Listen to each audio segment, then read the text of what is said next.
Ciao everyone! Welcome to Anna's Passion! For our first recipe ngayong 2025, gagawa tayo ng so simple, so creamy pasta with salmon without heavy cream. So let's get started!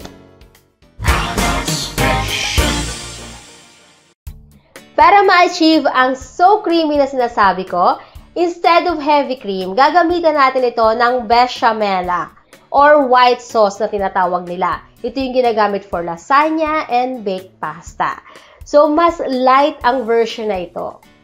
So, simulan natin sa pag-init ng ating saucepan. Initin ang pan over medium-high flame. Pag mainit na, tanggalin sa stove at ilagay ang butter.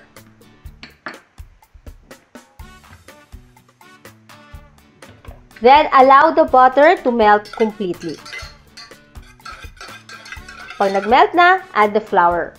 Then, combine well using hand whisk. Haluin ito hanggang wala na kayong lumps or buo-buo na nakikita. Next, ilagay ang half ng whole milk. Stir again. Pag completely combine na, add the remaining milk. Then, continue mixing. Once ready, ibalik sa stove and cook gently on a low-medium flame. Keep on mixing hanggang ma-reach nyo na ang right thickness. Pag almost ready na, season with salt. Ang gusto natin ma-achieve ay yung not so thick and not so liquid. Gusto natin yung right at the middle. Once ready, set aside. Next, let's chop the onion.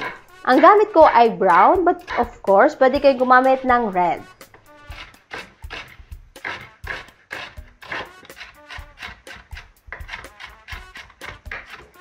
And ang ating smoked salmon. In Italian, salmone affumicato. Kung walang smoked, pwede kayo gumamit ng fresh. Cut them into small pieces.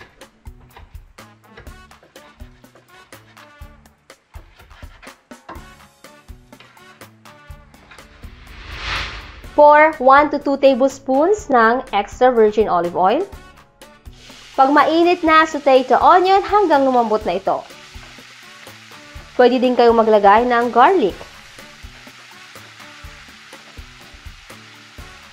Then add the smoked salmon. Stir well and cook for 1 minute. Sobrang bilis lang nito because smoked salmon is already cooked. So, no need further cooking.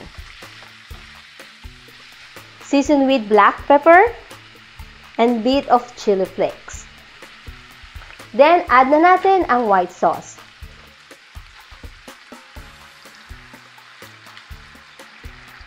Mix well and cook for 1 minute.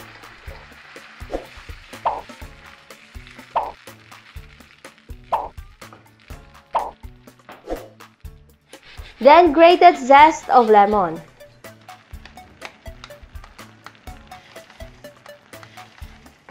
Season just a little bit of salt kasi salty na ang smoked salmon. Kung fresh ang gamit, adjust the seasonings.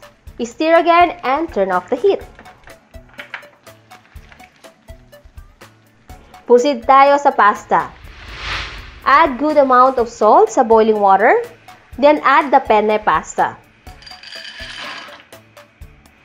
Cook your pasta al dente. Habang naghihintay, let's chop the parsley.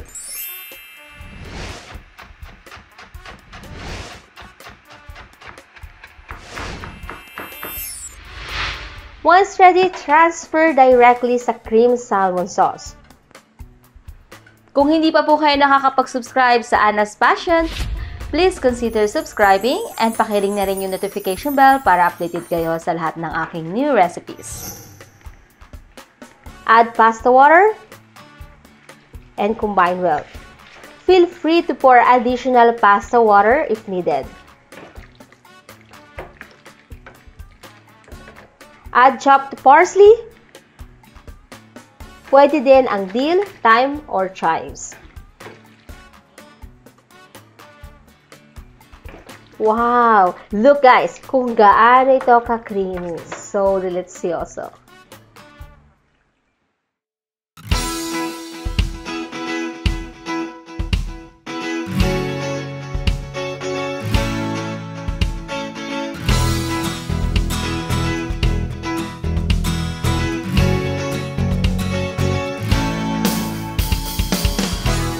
Buon appetito!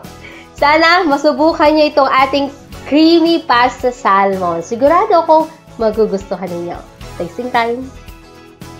Ooh, so creamy.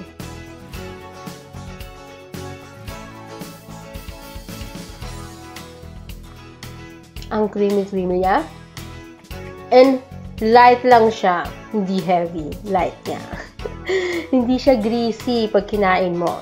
Dahil ang gamit nating sauce is bechamel lang. Buonissimo.